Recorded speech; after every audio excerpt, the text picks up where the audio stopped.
Peace, y'all. So I have two book reviews to do today because I be reading like two books at a time. So the first book I read was on my personal, but this one was a book that I was reading out loud.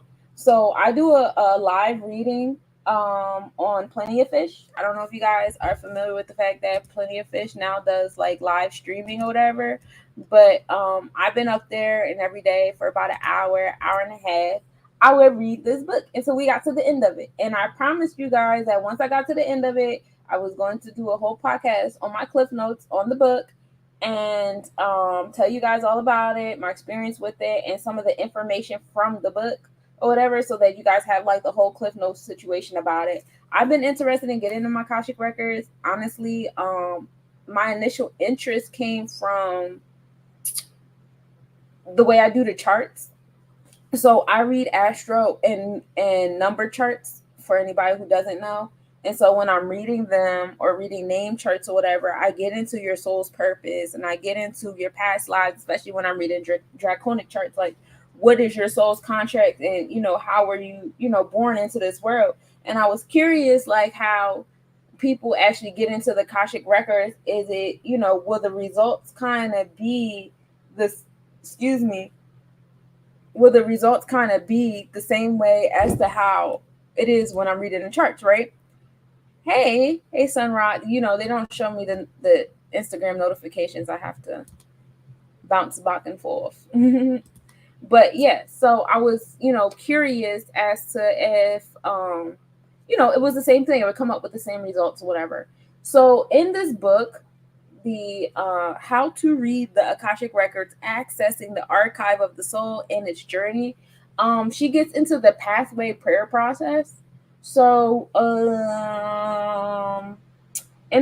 I'm just gonna get into it. I have notes in here.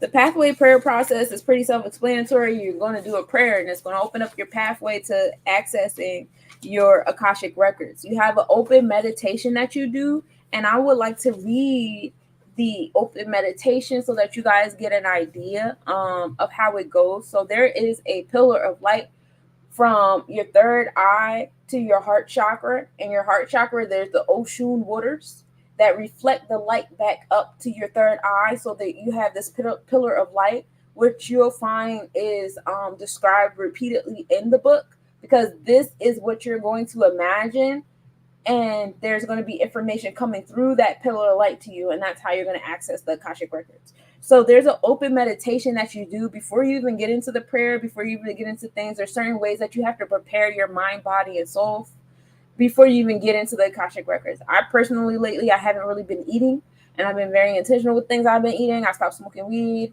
I stopped dabbling in shrooms for a bit. I'm not really much of a drinker, so that was easy. But here is the opening meditation. As you sit with your feet flat on the floor, let your chair hold you up and support you. Get a sense of where you are and where your body is. Now rub your hands together and begin to draw any energy from the heart of the earth, right? And draw it through your feet. And draw it up from the very center of the planet through the soles of your feet and allow it to travel up your body. So we're starting with Malkuth. We're starting with the center of the earth. Hey, Magic Kingdom. We're starting from the center of the earth, and we're putting that energy through the soles of our feet and allowing it to travel up our body, through our legs, through our trunk, and into our neck, and up into the cavity of our skull. And we're allowing the energy to press into the lining of our skull. And while rubbing our hands together, we might be noticing that the energy has been traveling down our arms and into our hands as well. By now, your hands should be warm. Use them to clear your aura, the energy field around your body. Physically brush off your body, clearing away any vibration on you or around you that isn't yours. Send it to the earth. So you're going to receive that energy from the center of the earth, and then as you're brushing off the things you don't want on you, you're sending that back to the earth. Because we don't no longer want to send things back to sender, because sending things back to sender creates karmic energy in the air. We want to send it back to the universe so it can be transmuted into goodness and then come back to whoever it needs to come back to, okay? So we're going to send that all back to the earth where it can be absorbed and transmuted. And then when you're finished, you're going to put your hands palm up in your lap on the armrest of your chair. So your hands should be like this on the armrest of your chair. Now allow yourself to become aware of the infinitely powerful and loving source of light that is always there, hovering about 18 inches above your head, because that's when we get into the crown chakra and your next auric body. As you become more aware of the light, it becomes more activated and it rains down over you in front, behind, on both sides. So you're like in an energetic egg, if you will. The light clears away anything on or around you that interferes with your ability to experience your own goodness. As the light moves from head to toe, it gathers under your feet and it begins to swell. It begins to establish for you a platform of light that holds you up in this place at this time. It doesn't bind your feet, but it does hold them and support them. Then the light begins to fill your energy field. This is an egg-shaped space that extends all the way around you, about 18 inches in every direction. Okay? In front, behind, and on both sides. The light begins to fill that space. Open up um, the light begins to fill that space up to your ankles, your knees, your hips, all the way up to your shoulders, over top of your head, and so that now you are sitting inside of the pillar of light. Okay, you are in the pillar. So there's like all this light around you and in you, and it's flowing. It's like a circle flowing. I don't know if you ever seen that image where it's a body and the energy is coming from the center of the earth and it's flowing through the body and out the body, and it's doing that in all directions around the body, and that's basically what you're imagining as you sit in this chair. Okay. Yes. Yeah, I'm okay. You okay? I understand you. Okay, when I finish this, I got you. There is some fruit in there to hold you over until I'm finished. Take a moment now to let the light do its work on you. First, by its natural magnetic property, the light draws from you anything within that doesn't support you, any physical pain, stress, or distress that's present, any emotional turbulence, worry, or chaos, and from your mind, any thoughts that might be scaring you or upsetting you. The light can draw all that from you. It can draw from you anything within that's interfering with your experience of the ever present inner peace. You don't have to tell the light what to do. The light is an infinite intelligence that knows exactly what you need at this moment. So just let it do its work.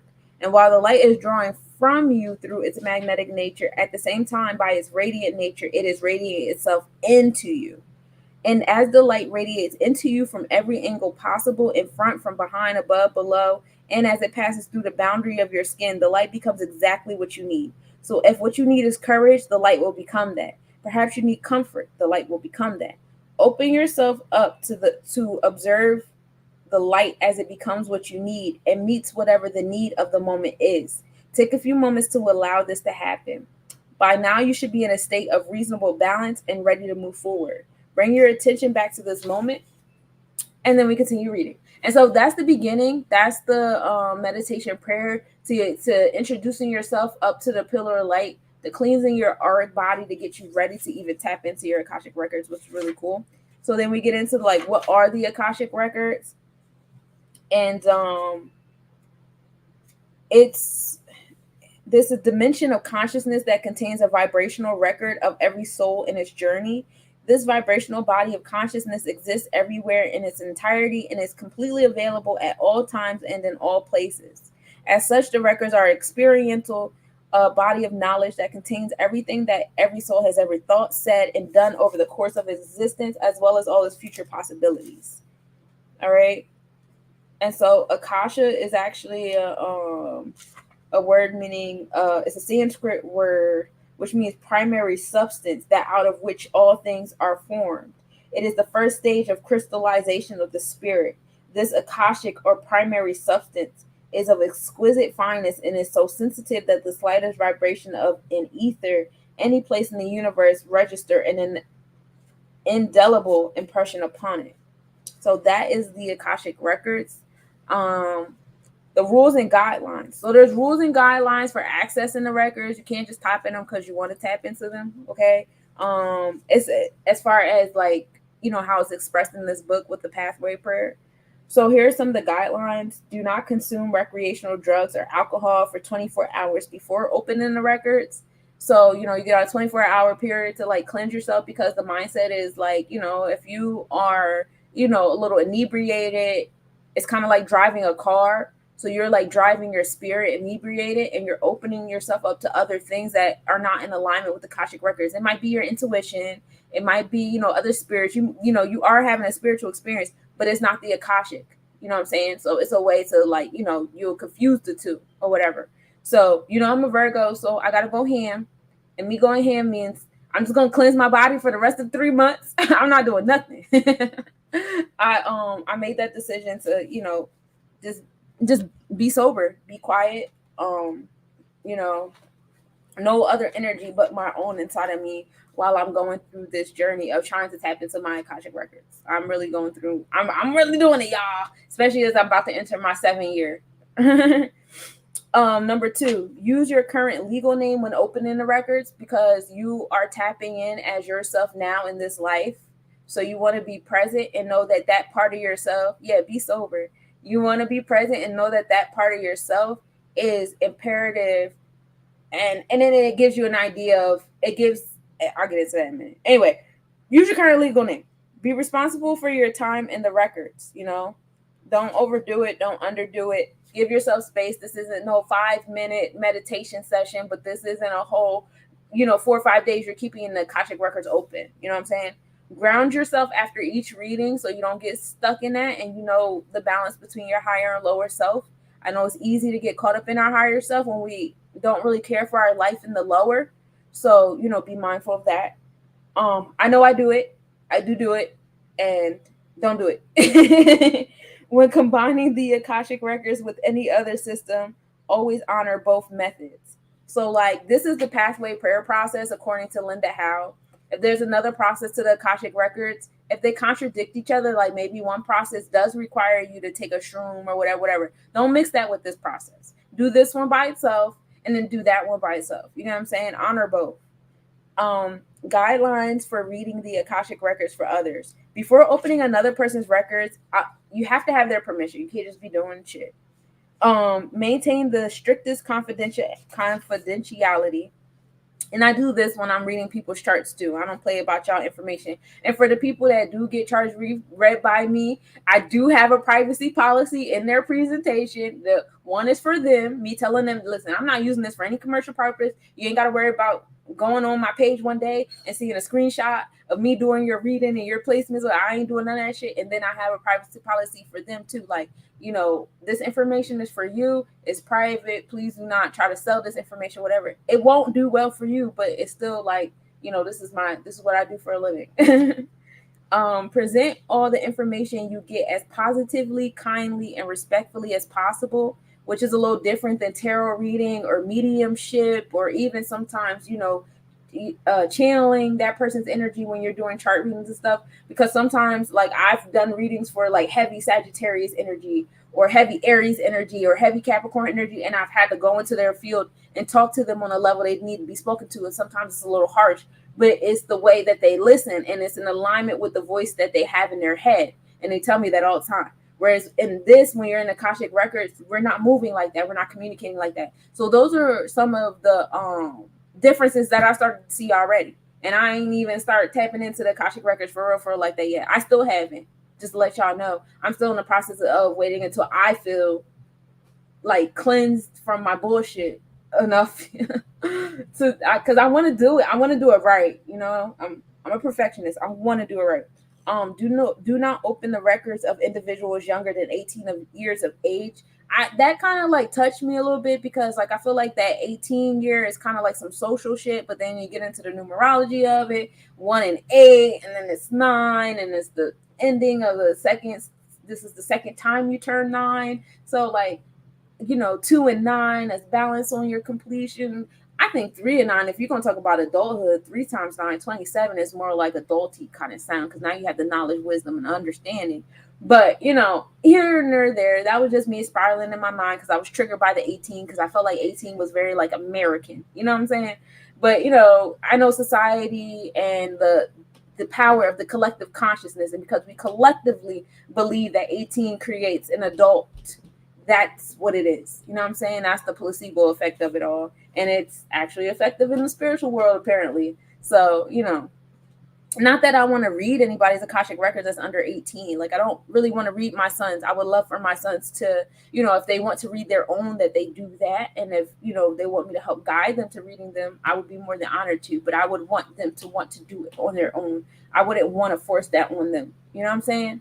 I feel this new timeline shift, outdated energies and timelines. One must isolate and embody their own world and need no one like you but you. I agree. I agree. And I think that's, where my desire to stop, intaking like weed and stuff for a while, because I just want to be in my space. I want to feel my anger. I want to feel my pain. I want to feel all my things.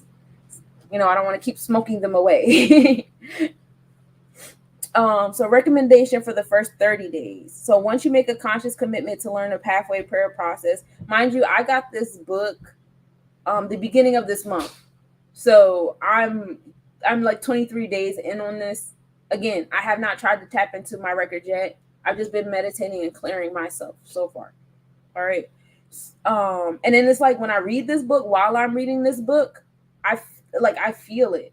And I guess that's a part of like some Virgo shit. Like, I'm an overthinker. So while I'm reading stuff, I overthink into it and I start to be here. But I've done that with a lot of books. Like, there's it was an angel book that a friend let me borrow. And as I'm reading about the angels, the ones that like, I felt a connection to without me thinking, like I could, like while I'm reading that chapter about the angel, like I'm in there. You know what I'm saying? So anyway, once you make a conscious commitment to learn the pathway prayer process, your initiation period begins and you enter a transitional 30-day grace period. So if you simply open this book, read the prayer, and start to use it, you may not get the immediate results you desire. However, if you take the time to read the entire book and decide to work within its guidelines and ground rules, you will surely enter the zone of grace that will lend energetic support to your endeavor. After you read the guidelines and ground rules, you may decide you're not ready to just yet open your Akashic records, and that's okay. The 30-day transition begins when you decide to give the records a fair try. You know what fair try means for you, and it's your decision. So you get to be the one who says what's fair. If something happens in your life that requires your full attention and you can't work in the records for a while, don't worry. Just let the records go until you're ready to start anew. Your 30-day grace period will also begin again. During that time, the lords of the records will gently guide you as you make your way into this exciting new spiritual realm. Okay. For 30 days after you learn to read the Akashic records, do offer Akashic readings to others. Do not collect money for your Akashic readings because you're in the beginning of it. So to ask for an energy exchange when you're just now learning is, it's not cool because your value isn't up there to do that. So be mindful, because just like how we have a physical world economy that's kind of trash because people that are in charge of it are not in alignment with the spiritual community, which is changing. We also have a spiritual economy. So be mindful of that. Do not mix readings with other systems or disciplines. We talked about that. And what kind of questions best work with the Akashic records? So like today, my first day fully sober, I need to be grounded, especially being steps ahead, surpassing mind games and staying focused on my genius idea. Yeah, agree. Like, this week has been so fucking productive. And like, I'm a very routine, habitual person. So like the last couple of days I've been on naps. Like one day I allowed myself to take a nap at 5 o'clock.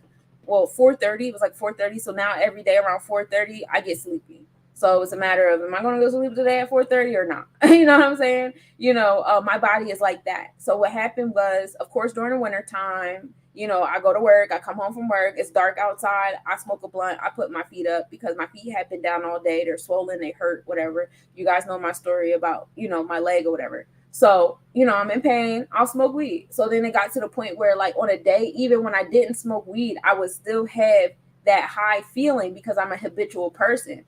So my body is just like automatically like, okay, I'm in that high zone, even though I didn't smoke or whatever. You know what I'm saying? So like, I will say now being present, I no longer have that. It hasn't been a full week yet either. I stopped on like Tuesday, Wednesday. One of those days was my last blunt. So it hasn't been a full week either. So like I told y'all, it's easy for me to get in habit. That's that. I got a lot of Virgo placements. I'm a very habitual person. So, now I've been like way more productive today than I was last Sunday. You know what I'm saying? Way more energy today than last Sunday. Way more, I feel more and I think more today than I did last Sunday. The lower energies play games they can't win. You already won. Self-control and calmness and calm smoothness. Raw truth is a key as a response. Exactly. The raw truth. That's why it's like feel everything, because when you numb it with certain vices, it's like you're not giving yourself that, opportunity to feel the rawness and the authenticity. And it kind of makes it difficult to walk in your authenticity if you keep numbing it every time you feel it, because some of it is not like acceptable or pleasurable or whatever to other people. Why are you single? What about relationships? Me, I am single.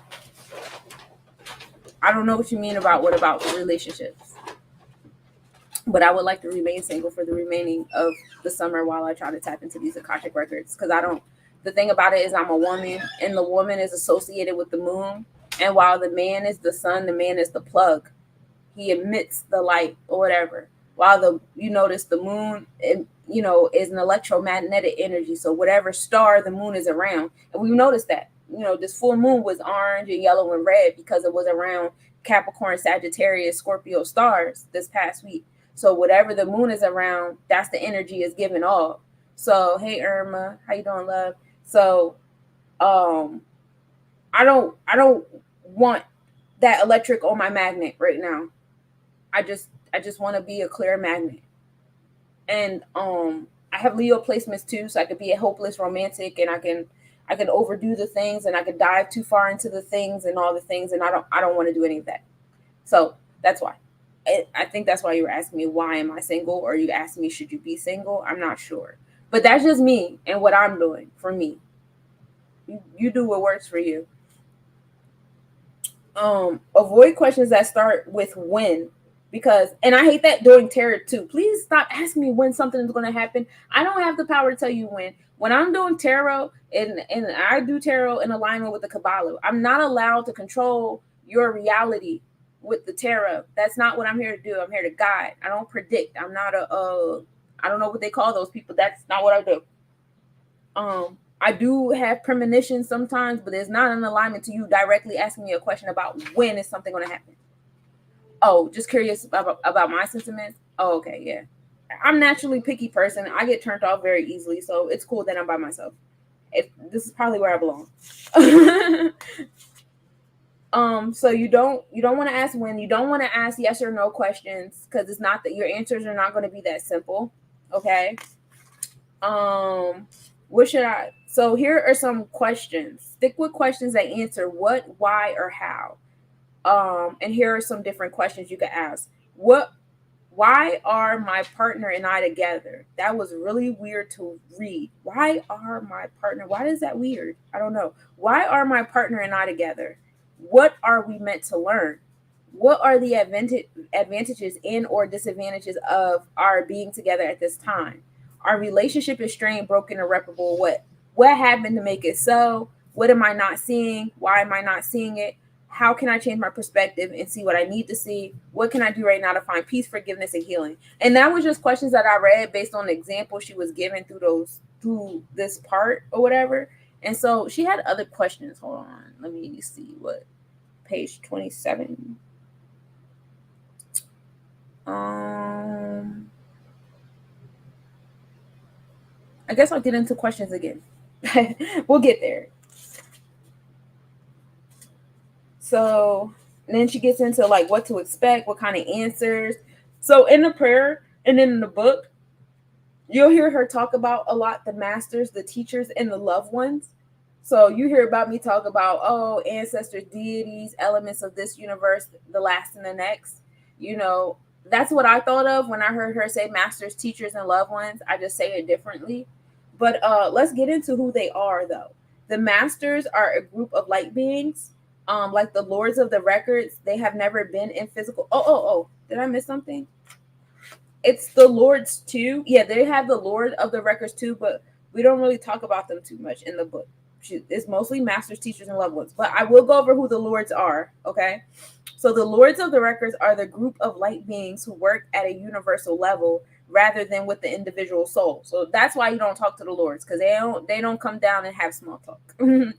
Light beings are non-physical beings that are involved at every level of awareness. They invigorate and generate a higher quality of light in every corner of our universe. Over time, this higher quality of light translates into an improved quality of life for all humans. It also affords greater potential for understanding and higher truths about oneself and others. The Lord of the Records are responsible for maintaining the integrity and incorruptibility of the Akashic Records. As such, they decide who may or may not access the records. They also decide what information will be revealed during a particular reading. Once they make that decision, they give the information to the masters, the teachers, and the loved ones of the soul who is seeking the guidance. Or sometimes they withhold information if it wouldn't be beneficial or if the timing isn't right. So just because you ask for something from your Akashic Records doesn't mean it's going to be given to you. It's not up to you. That's why we sometimes don't get answers when we ask particular questions, okay? The masters, they're also a group of light beings, like the lords of the records. They have never been in physical bodies. So the lords and the masters have never been on this plane. But unlike the lords, they work at a universal level. So they work with the individual soul. Your particular master have been with you since your soul's inception, and they are responsible for your soul's ongoing growth and development. Now, when I read about this, I thought about the draconic chart and I thought about astrocartography. I like to align the astrocartography chart with your draconic chart because that shows me like who you were and where you were at across the globe as we know it. But the globe is not always the same in our different lifetimes. So, you know, all the hoopla in the physical world creates a lot of hoopla in the spiritual realm with really like tapping into yourself. So I'm starting to like the Akashic record situation so far. Your particular masters have been with you since your soul's inception and are responsible for your soul's ongoing growth and development. In other words, they are responsible for getting you on the path and keeping you together. At your soul's inception, together with your masters, you choose a plan for your soul throughout time. My soul will learn these specific lessons as it becomes aware of itself as God. And based on the lessons your soul chose your experiences, your masters will call upon certain teachers and loved ones to support your mastery of those lessons in various situations and lifetimes. So, depending on the lesson you are working on at any given time, when you open your records to discuss it, your masters will call upon just the right teachers and loved ones that are suited to help you. Just as you can have more than one master, a master can have more than one soul in its charge. Okay, so you got the Lord, you got the master. Now we're getting to the teacher, and they may or may have not been in physical bodies. Unlike your master, your teacher are not with you throughout your soul's existence. Instead, they are lesson specific. So you only get the teachers during specific lessons, okay? And that's why the master picks the specific teacher to give you the Akashic record during that particular time, right? Whether that's a certain period during a single lifetime, or it could be a span of several incarnations, because some of y'all got to come back 7 times before y'all get this one lesson. Once you've learned the lesson and integrated the consciousness of that teacher or teachers, it will move on to work with other souls. If your teachers were in physical form, they may have been ordinary folks when they lived on Earth, or they may have been biggies, such as Jesus, Buddha, or Mother Teresa. I don't know why I read it like that. Or Mother Teresa. Either way, your Akashic teacher prefers to remain unidentified because they don't want to foster your dependence upon them. So you knowing your teacher is Jesus, you might treat them different. They don't want that shit. They want you to be like, oh, this is just a teacher. You know, so they don't give you their secret identity. Okay? Either way, your Akashic teachers prefer to remain unidentified because they don't want to foster your dependence upon them or their earthly identities. Okay? And then you have the loved ones. The loved ones are people you knew in this lifetime, but they're now deceased. So it's for certain that they lived in the physical body. And although they are committed to your soul's growth and evolution, your loved ones are not necessarily connected to you on an emotional level. Instead, they may have been distant relatives or acquaintances who watched you from afar while they were alive, but who, after they died, chose to actively support and serve you. So like your teachers, your loved ones prefer not to be identified so you don't become dependent on them as the personalities that you knew of them in this lifetime. However, they will reveal themselves during a reading if they feel that you're knowing they're around you will support you in that moment. But they're not going to reveal themselves as your teacher. You get what I'm saying? They're going to be like, oh, I'm in the room and I support you and I love you and I'm proud of you, whatever. Even when they do come forward, though, they never conduct the reading. It's more like they just step forward and say hi and step back again. Okay? So they had like this really cool image. I don't know how well you can see it, but it's you down there, okay? And then you human, and then You have your angels and saints. If you're into daemons, they're over here too. And your spirit guides, And then at this next level, once you come up to your 18 feet, you come to the pathway prayer above your 18 feet. And then you get into the masters, teachers, and loved ones, right?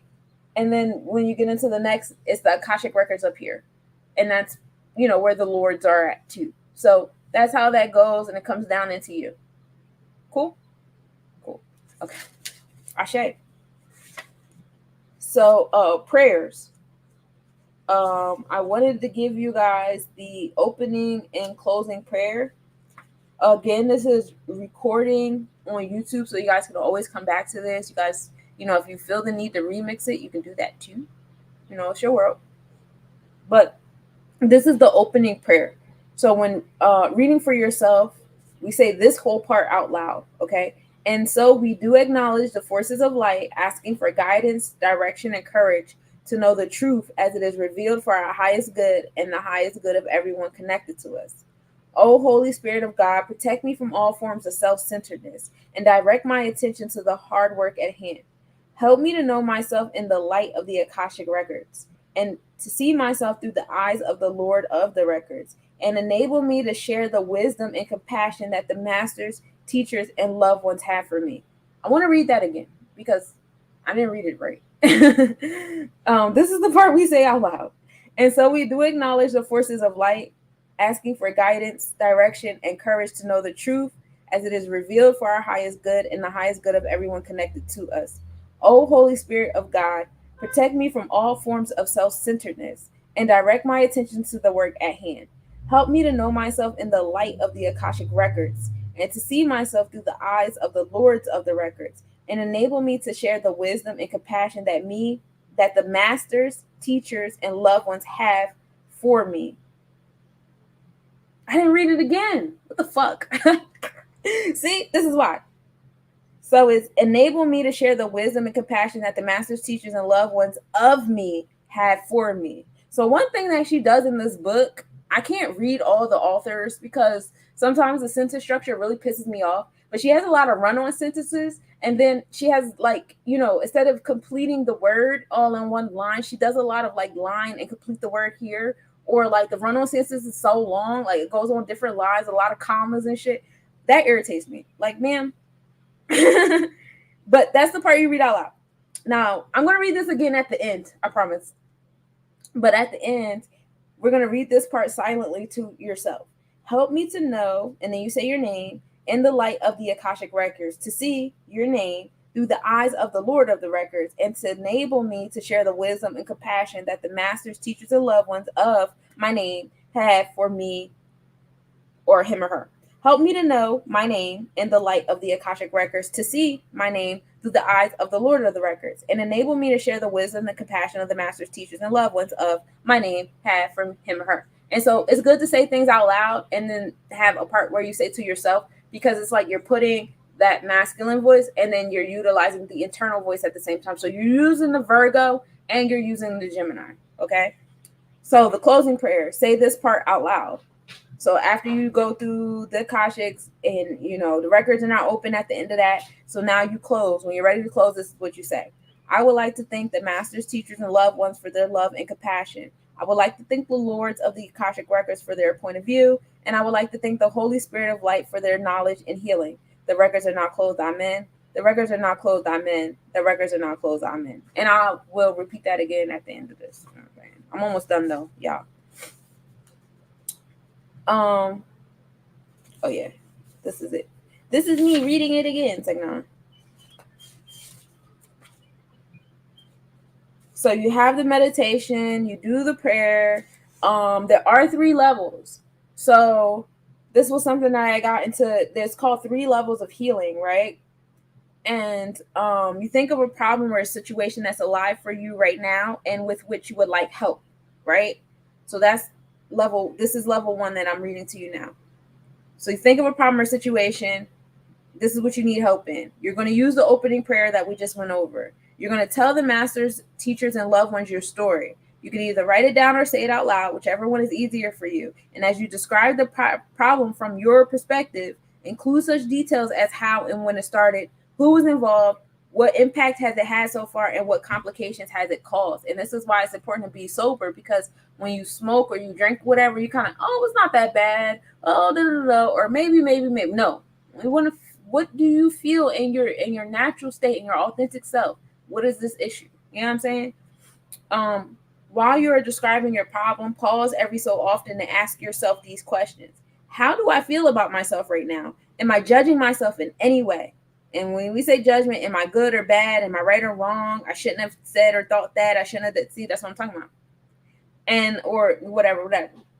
How do I feel about the problem or situation? Am I judging the situation in any way? It's stupid, it's crazy, it's wrong, it makes me miserable, it never should have happened, or I was totally justified, everybody else is wrong. You got to ask yourself the question, because you don't want to come in with judgment, right? If you find yourself being judgmental in any way, ask your masters, teachers, and loved ones to help you understand that in this particular moment, you don't have a complete picture of the problem, nor are you seeing yourself or others for who they truly are. So you're going to also ask the masters, teachers, and loved ones to help you see that your situation is neither good or bad. It just is, because there is no good or bad in the universe. I talk about that to you guys all the time. It just is. It just is. So all this, oh, look back and da-da-da, evil does, evil do. No. We're in the year of 8. This is the year of Herakuhuti, the 5th spirit tree of life. This is the enforcement. Anything not in alignment with Mayat will be transmuted, death and rebirth, transformation, build and destroy. That's not about being good or bad. That's about realignment. It just is. Nobody's saying you're bad. Nobody's saying you're good. It's realignment. Is. No bad karma, no good karma. Just is. Now, when you start getting into your judgmental mode, a lot of it, which is the indoctrination and your training and upbringing and education, then you start getting into that judgmental mode. And that's why it's not good in any type of space when dealing with the universe. They don't give a fuck about your social structure, because they deal with a lot of different planets. They deal with a lot of different societies. They don't got time to get into every society's good or bad. They're not making space for that. You make space for that if you want to. But when you're talking to them, don't make space for that. And that's also the difference between going with your intuition and going with a basic, well, I wouldn't even say basic reading, because when I do tarot with the Kabbalah and stuff like that, there's no good or bad when I do it either. Now, when other people do it, it depends on the reader and what energy and what walk of life and their past lives and stuff that led them to doing the readings, how they do it. This is where I'm at with mine. You know what I'm saying? So, there is no good or bad in tarot either. You know what I'm saying? It just is. This is the energy right here, right now. You know what I'm saying? But anyway, back to the book. When you finish telling your story, you're likely to see sense a shift. It may feel like a sigh of relief, as if relating your problems without judgment has helped you get it off your chest. Literally clears heavy energy from your heart space, and you're starting to breathe a bit easier. You're also beginning to see yourself and your problem from a broader, more compassionate perspective. And then in the state of expanded awareness, say the closing prayer to exit your Akashic Records. That's level 1. Now, level 2 on healing, okay? Ask about the causes and conditions. Recall the problem or situation you described during your level 1 reading. If you wrote about your problem, you may want to review your notes and then use the prayer again to open your Akashic Records. Now ask your masters, teachers, and loved ones to show you the cause of your problem. If you need any help getting started, here are some questions you might use. Did the problem begin in this lifetime? If so, what was its cause? Was it hereditary or environmental? Was it something I did or said? Was it an opinion or a belief that I still hold? Was it something that I'm not seeing? What lesson can I learn from this particular problem, and how is it assisting my soul's growth? What other information can you give me that will help me shift my current perspective and move toward resolution or healing? Or did my problem begin in another lifetime? And if so, can you show me the causes and conditions? How and why did I carry the problem into this current lifetime? If the problem has served its purpose and usefulness, how can I let it go? If I still need to work on the problem in this lifetime, what do I need to know or do so that I can begin to resolve it? As your masters, teachers, and loved ones reveal the cause of your problem, you may find that you have an aha moment. That is the reading. Every time you feel that aha moment, that's the response, okay? It helps shift your perspective dramatically, and you begin to move toward healing. When you feel that you sufficiently registered the shift, turn to page 49, and you do the closing prayer that we went over. And that's level 2. Oh, and then she has an or, excuse me. If you're having any trouble understanding or accepting what your master's, teachers, and loved ones are saying, don't struggle, just use your Akashic records and sit with the information for a while. You will have another chance to gain clarity when you open the records for level 3. Okay. Level 3, this is the third level of healing. Use the prayer again to open your Akashic record. So every level of healing, you open the Akashic record. When you finish that level of healing, you're gonna close it. So if you noticed. So now you get to the level 3. You're going to use the prayer again to open. Recall your level 2 reading. If its energy and information were sufficient to shift your perspective and anchor your healing, ask your masters, teachers, and loved ones to show you how you are seen, known, and loved in the records. In other words, ask them to show you your soul's true essence in a way that helps you see it too. Also, ask them to show you how this particular problem was perfect for your soul's growth. Spend some time in your records to allow yourself to be bathed in the light of the Akasha. Let it strengthen and raise your vibration and help you realize who you are. Then when you feel ready, say the prayer on page 49 and then close it. Or if you're still having trouble understanding or accepting what your masters, teachers, and loved ones said during your level 2 reading, ask them to help you see the soul level truth of who you are. If that truth is too difficult to accept right now, ask them to help you accept the fact that where you are in this moment is where you need to be. It is the perfect context in which to learn this particular soul lesson, and eventually in your own time, you'll find peace and resolution. And then 5, when you're ready, say the prayer on page 49 and close your Akashic records. So that's the 3 levels of healing when you're reading for yourself. She gets into the 3 levels of healing when you're healing for other people, which is basically like the same thing, but you're getting out of your self-centeredness and you're asking for lack of judgment when you're listening to that person talk about, their situation and stuff like that. But I won't get into that because y'all need to get the book, right? And then you'll notice in the book, she repeats a lot because it's kind of like she's conditioning you, to have this on the forefront of your mind. So I really suggest you getting the book because like you said, like I keep saying, I can't even read the prayer correctly right now. Like I keep skipping words and adding words and subtracting words. And I don't know, I'm good for doing that. I don't know if I want to like fulfill this 100% how it's being presented, or if it is my spirit that's like, nah, we got to remix for this to be for me. I don't know yet. So exercise, identify the divine intent of your lineage. I found this interesting because your ancestors, they have a big influence in your life. And we know this, you have like a spiritual DNA or whatever, but you can use the opening prayer on page 48 to access your Akashic records. Ask your masters, teachers, and loved ones the following questions about your ancestral lines, which is pretty cool. Who are my ancestors? What are the distinguishing traits of this particular ancestral line? What is the divine intention of this line? What is its soul level purpose? What are the short-term goals, long-term goals? And how do you, my master teachers and loved ones, see these ancestors as a group moving through time and space?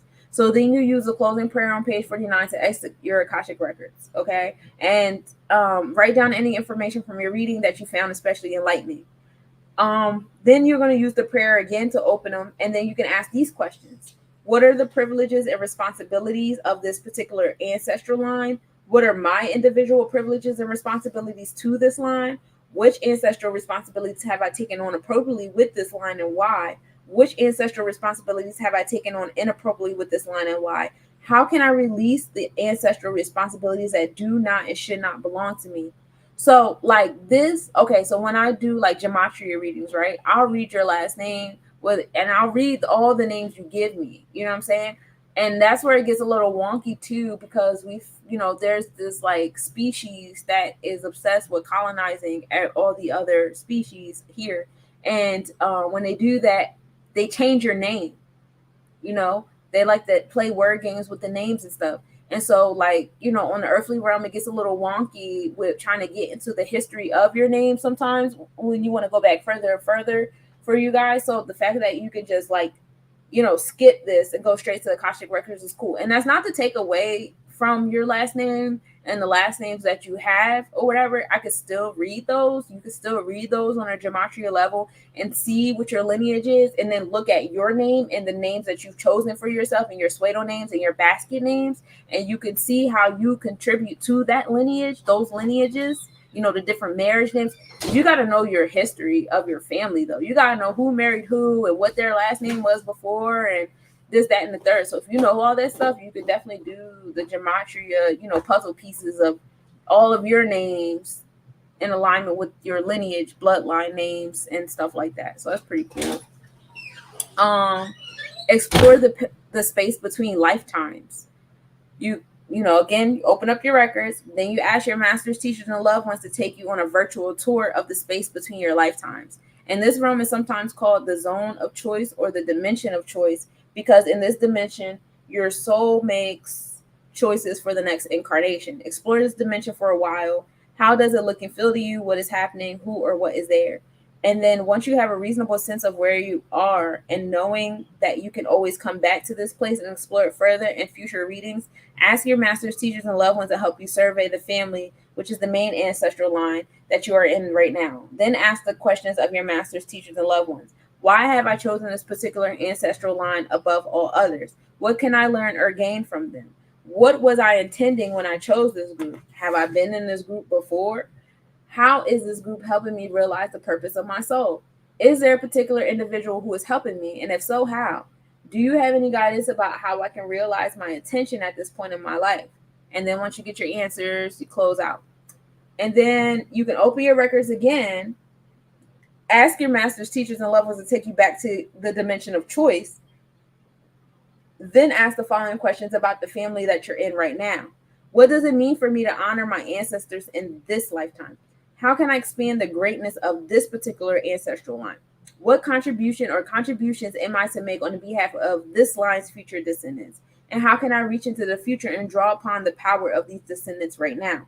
So with the Akashic Records, like, you can get into like your lineage in this life, your lineage from your past lives and their intersecting bloodlines. I don't think I got there yet in the book with you guys yet, but I found that so interesting. And then identify clear and unwanted ancestral influences on the present. So again, open your records, ask your masters, teachers, and loved ones to help you see a limiting pattern that you've inherited from your ancestors. Then ask the following questions. Where did this limiting pattern begin, and what was the original intent behind it? Like, what happened? Is there any way in which this pattern is serving me in the highest probability of my ancestral line? If this pattern no longer serves, what will it take for me to evolve beyond it? And which of my parents' ancestral lines hold the key to my freedom from this limiting pattern? So after you get the answers to that, you're going to close your records again. And then here's an exercise, healing a difficult bond or tie. We're going to open our records and then ask the masters, teachers, and loved ones to show you a family member whom you find particularly troublesome. And then you ask these questions. What are my family members and I working on in this ancestral line? What is the true nature of the difficulty? Why is it so difficult for me to accept this person as he or she is? What happened between us that keeps the two of us in this tension? What soul level learning am I striving for in this situation? How can I accept and make peace with this person so I can begin to heal the situation? What is the highest probability of this relationship? So as you get your answers for that, you close the Akashic record. You can also heal past lives in the Akashic records, which is pretty interesting. You could tell your story from your point of view. During this level of healing, you will be working in the level of your problem in its physical manifestations. So you think of a problem in your life that you haven't been able to resolve. You open your records and then you tell your story to the masters, teachers, and loved ones. You can write it down or say it out loud, whichever is easier for you. And then as you describe the problem from your perspective, you include details such as how and when it started, who was involved, what impact has it had so far, and what complications it caused. When you are speaking or writing, pause every once in a while and decide whether you are being judgmental in any way. If you are, remind yourself that in this particular moment, you don't have a complete picture of the problem. Then finish your story without judgment. When you finish telling your story, you're likely to sense a shift. It may feel like a sigh of relief, as if relating your problem without judgment has helped you get it off your chest. Literally clears heavy energy from your heart space, and you're starting to breathe a bit easier. You're also beginning to see yourself and your problem from a broader, more compassionate perspective. And then if talking about your problem was all that was necessary, then just close out in a prayer. But if you don't have a sense of resolution, keep your records open and get to level 2, where you ask about the causes and conditions. Okay. And we got into that with the 3 levels of healing. So basically the same mindset there for the 3 levels of healing, right? And then here are some questions that you can ask. What happened during your lifetime that caused the problem that I have now? How and why did this problem begin for you? What lesson was the problem meant to teach you? Why was it so difficult for you? Why am I still having trouble with the problem in this current lifetime? Is there something you can tell me that will help me view this problem in a way that will help me heal it? And what else would you like me to know? I know I can't change what happened during your lifetime, but is there anything I can do for you now? Is there anything you need? So basically in this space, in the pillar of light between your third eye and your heart, the person that you were in the lifetime during which your problem began will appear. And that's who you're asking these questions to. You're asking it to one of your past lives that brought you in this moment. Like, what the? It's like, nah. But you're supposed to communicate with them without judgment. So there's no like anger, there's no upset, there's no none, because you're not looking at your issue in that way. You should have, overcome that in the level 1 of healing before you even got here. Okay. So during your conversation, keep asking yourself whether the information you're receiving is practical, useful, and pertinent. If not, ask the person to stay focused on your problem. If it is, keep going until you register that aha moment, because that aha moment is always what you're looking for. That's the eureka, that's the Uranus energy, right? After you experience that shift in your perspective, you may feel that you got everything you needed and are ready to close your records. Before you say the closing prayer, thank your masters, teachers, and loved ones for helping you explore this past life in order to learn the cause of your problem. Also, thank the person that came forward from your past life to assist you in your healing. Saying goodbye and then count out loud 1, 2, 3. And after you say 3, you're going to clap your hand 1 time, because that clap will let that person go and disperse the block energy your soul has been carrying because of that problem. So clapping will also disperse the pillar of light that is here and your bridge to it. When I first read it, you know what I thought of? Is his name Zordon from Power Rangers? How he shows up in that pillar of light? Like, that's how it appeared to me. So I wonder, like, when I tap into my Akashic Records, is that how going to be? Because that's how I see it in my head. But I just, anyway. Or if you're having trouble making peace with the person you were, or with what that person did during their former life, keep the records open and then move on to level 3. Okay. So this is level 3. Recognize the soul level truth, because you still got beef with this person. You're still upset about what this person did. You're not seeing things as it is. It's still good or bad, right or wrong, whatever. So now we're on 3. Remember that you're still in your records, and that the pillar of light that your masters, teachers, and loved ones established at the beginning of level 2 is still in place. Now ask the masters, teachers, and loved ones to help you shift your altitude of consciousness until you are able to see your past life incarnation from the perspective of the Akashic Records. Regardless of what that person appeared to be or do, ask to see his or her true essence in the light of the records. Ask to replace any judgment of that human with love for his or her, for your internal soul. Ask to replace that illusion of being separate from that person with the recognition of your oneness.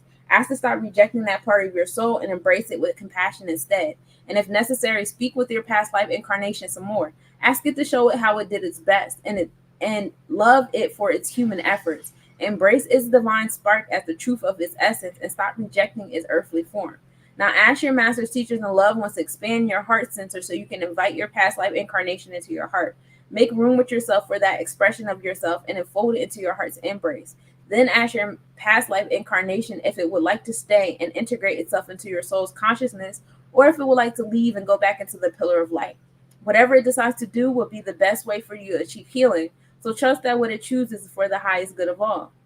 If your past life incarnation decides to integrate, ask your masters, teachers, and loved ones to assist in this process. If it decides to return to the light, say goodbye and let it go as you continue to count to 3 and clap.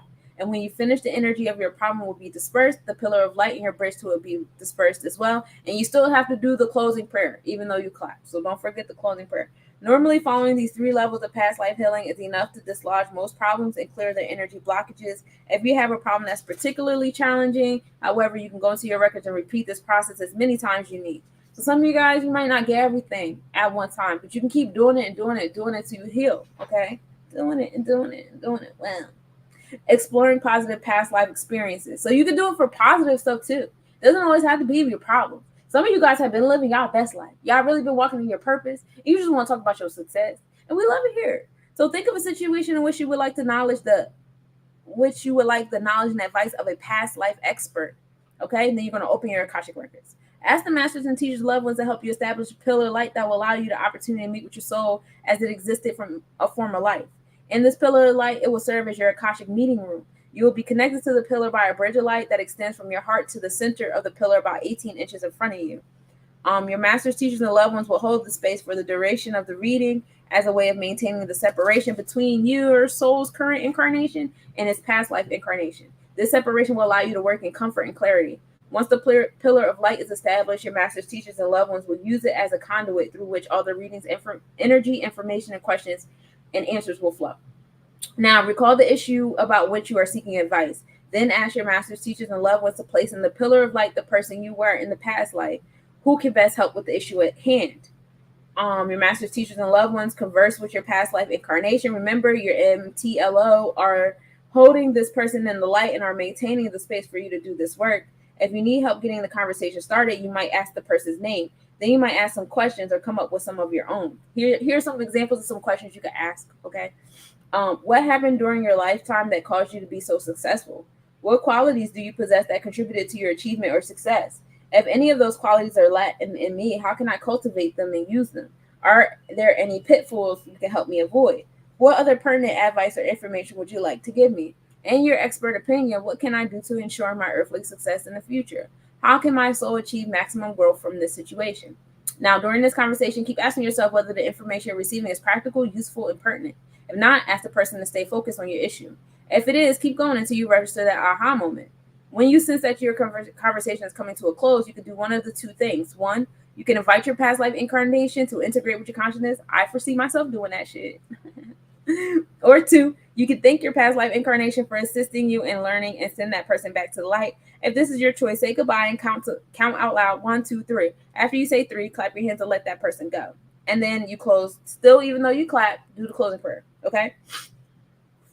So that's how you can do your past life, your healing, and all those things. Life with the Akashic Records. There's always more than what meets the human eye. We are all one. All humans exist with the absolute oneness of God. We cannot escape what we already are or opt out of our soul's journey to God. In other words, there is no such thing as being outside of or disconnected from the oneness. There's only the state of becoming aware of your existence within the whole, okay? So from an Akashic perspective, all souls are on their way to discovering that we are one. That is the catcher. That is the Aquarius energy that goes from the lower self and the root chakra to up into your crown chakra. Everything and everyone is divine, okay? Their flavor of divineness don't gotta be your particular flavor of divineness. Even as a one being, you contradict yourself, and you know you do. Sometimes you disagree with yourself. Sometimes you're not with the shit with yourself. So if you know that amongst yourself, and you know that we are all one, when you see someone else on the opposite type time or whatever, have that same level of compassion, empathy, sympathy, even humor. Because I find humor in disagreeing with myself. I find humor would be in a contradiction sometimes. I'll argue with myself sometimes in my head or whatever. So find that when you're dealing with someone else outside of you as well. Everyone is always active in the pursuit of peace. Reincarnation is not about good and bad lifetimes. Karma is not about reward or punishment. It's about realignment. The 3 nots: fear not, judge not, and resist not. Okay? And that is a lot that I got from this book. I got a lot from this book. Other things that I got from the book that I really liked is the different things that you could read. Like, not only can you do readings for yourself or another person, you can also do readings for property. Like, say you have a house and you want to know the Akashic Records of that house, or you own land, you want own land, or you want to own land, or maybe you have land and you're trying to strengthen your relationship with it. Get into the Akashic Records of the land. You could do public places like national parks, public museums, buildings, anything that's public that you can have the exact name of it to open up the Akashic record for it. You can access that. If it's private, you have to have permission from the owner. You can't just access it. What else? Animals. Get the animals permission to do the Akashic record. You can do a Akashic records for animals, which I definitely plan on doing. I'm gonna go get me a lizard, and somebody put me on tegus and caimans and said that they are the most connected to dinosaurs. So I'm finna find one that welcomes me, that wants to be my familiar. We're about to hang out. I'm gonna get Akashic records with me and this animal. You can do it for businesses, companies. I think there's a permission clause in there too. So if you guys want to start doing it for the Rothschilds and all of that, you can't really just go in there and start demanding them. Yeah, reading the records of a company or a department within a company. If you own a business, opening an Akashic record can yield information on how to choose and support your employees, how to make the working environment the best it can be, and what actions will be most beneficial for the company. If you don't own the company but are the official head of one of its departments, you may open up the records of that department only. Use the name of both the company and your specific department. But yeah, you can't start reading Akashic records of, the Rothschilds and the Federal Reserve, whatever, because I highly doubt they'll give you permission. So for those people who are saying that they do read it, they're doing it without permission, and I highly doubt that they're actually in the records. They're probably utilizing their intuition, and so you'll hear them say stuff with judgment, with good, bad, right, wrong, karma, whatever, because that's intuition. That's not Akashic records. Once you see someone utilizing words of judgment, we've exited the records, okay? And you have to realign yourself.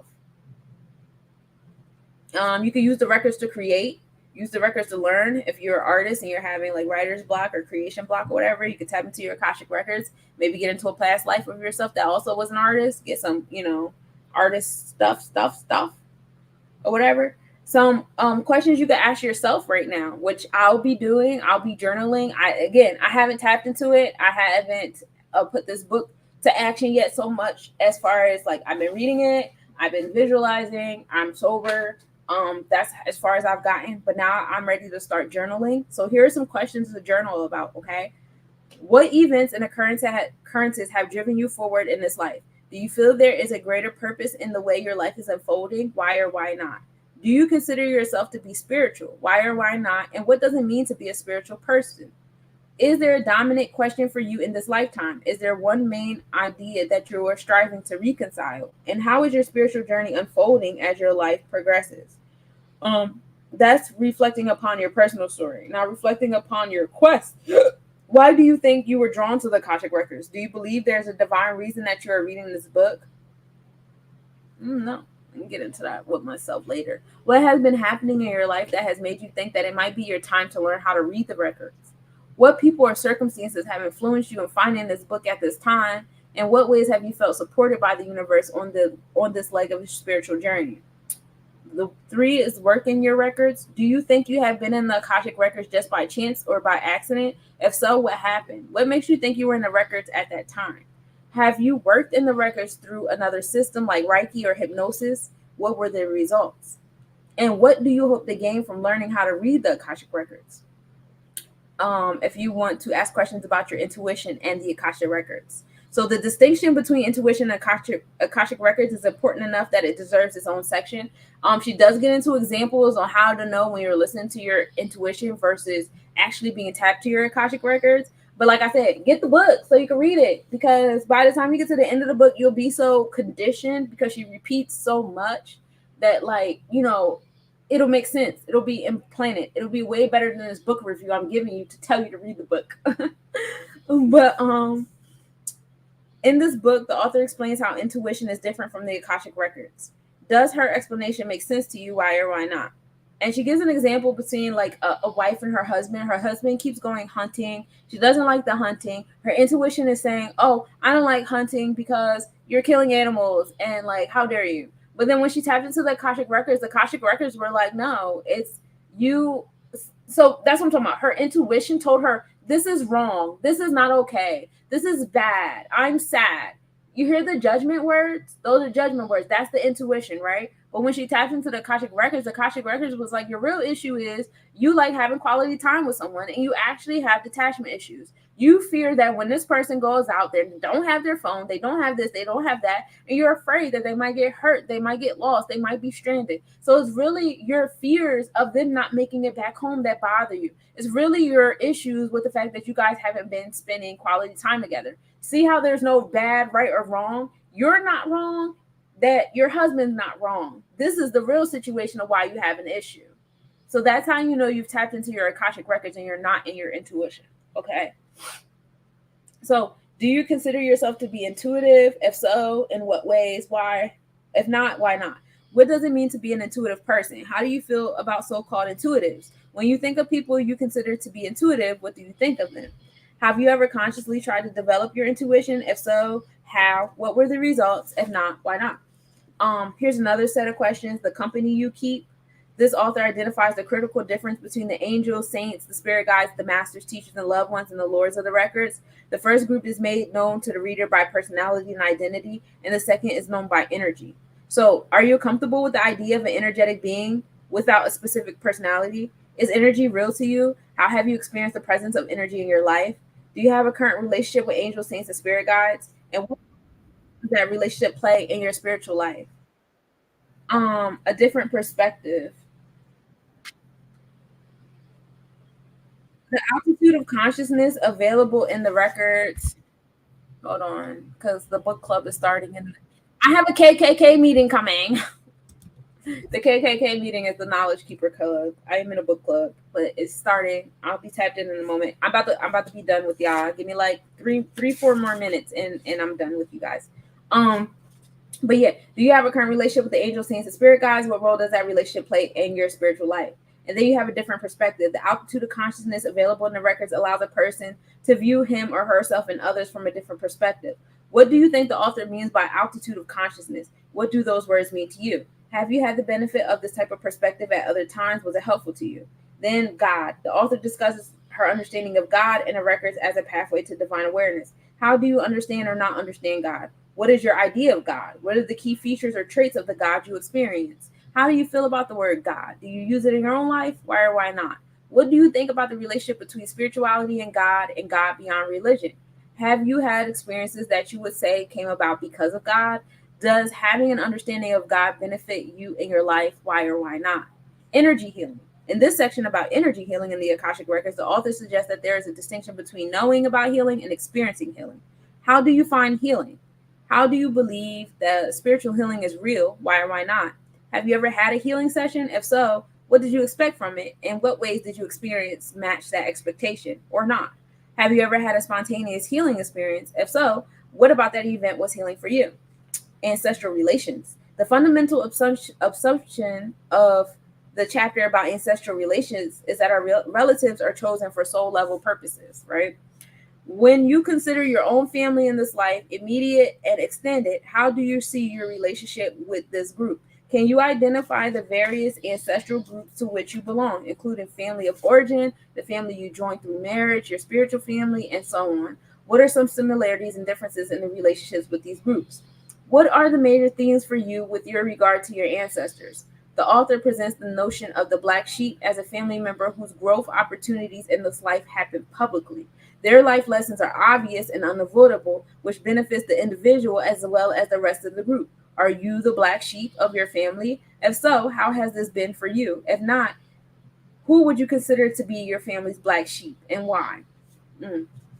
Past lives. An understanding of past lives and reincarnation is integral to the Akashic Records. 1. Do you connect with the idea of past lives? Why or why not? If you do, what is your understanding of reincarnation? 2. The following questions may make it easier for you to recognize the possibility of other lifetimes through your everyday life now. Have you ever met someone and been struck by the sense that you knew them before and have not been able to place the previous meeting? Have you ever visited a new location and been totally at home? Have you ever arrived somewhere and been immediately anxious and urgent to get out of there for no obvious reason? Have you ever had a fascination with a specific place or a time in history or even a historical figure?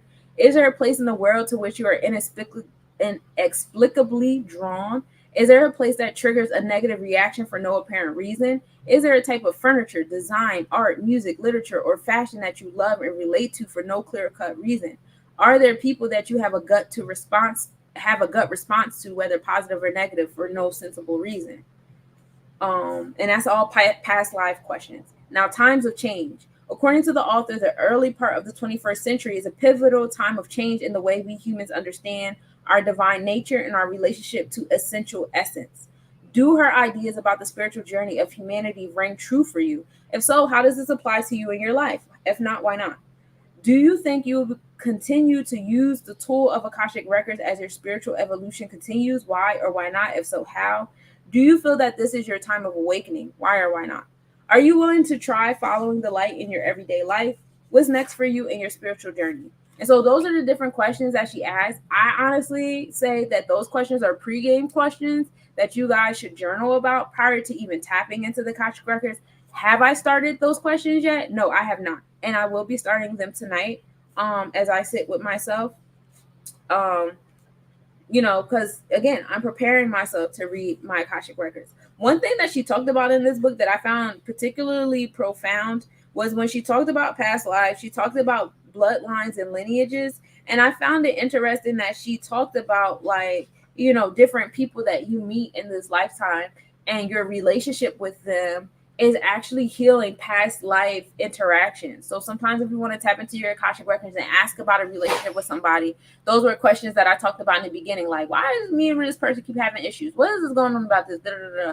Like, you guys are probably like dealing with some results of past life situations or whatever like that, or just like bloodline in general. Like, maybe like your family enslaved my family at one period of time, or maybe like our families were at war because before it was dynasties, and dynasties are familial, right? Tribes were more so familial than an elected government you're not really related to or whatever. That's why even in today's world, people do the going down the rabbit hole and they realize a lot of people in government are related. And that's because that's essentially how we started. It was all about relations or whatever. We just don't do it with ourselves anymore because our different nations and tribes and stuff have been dismantled. But that's how it's always been. You know what I'm saying? So like tapping into the Akashic Records on that level is cool too. So I'm going to read the opening prayer and the closing prayer again for one last time, and then I'm done with the book review for real. And I really recommend you get it in the book. Again, this is How to Read the Akashic Records, Accessing the Archive of the Soul in This Journey by Linda Howe. Okay, so this is the opening prayer. And so we do acknowledge the forces of light, asking for guidance, direction, and courage to know the truth, as it is revealed for our highest good and the highest good of everyone connected to us. O Holy Spirit of God, protect me from all forms of self-centeredness and direct my attention to the work at hand. Help me to know myself, first name, individual being read, in the light of the Akashic Records, to see myself, first name, individual being read, through the eyes of the Lord of the Records, and enable me to share the wisdom and compassion that the masters, teachers, and loved ones of me, first name, individual being read, have for me, him, her. The records are now open. And now this is the closing prayer, guys. I would like to thank the masters, teachers, and loved ones for their love and compassion. I would like to thank the lords of the Akashic Records for their point of view, and I would like to thank the Holy Spirit of light for all knowledge and healing.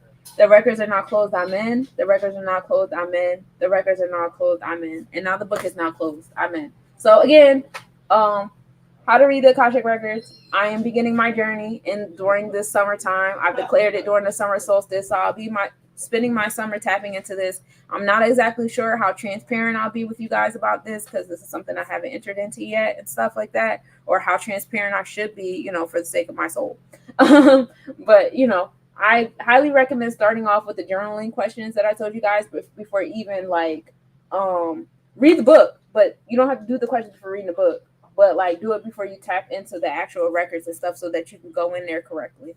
And that's what I got for you guys today. Thank you for tuning in. Peace, y'all.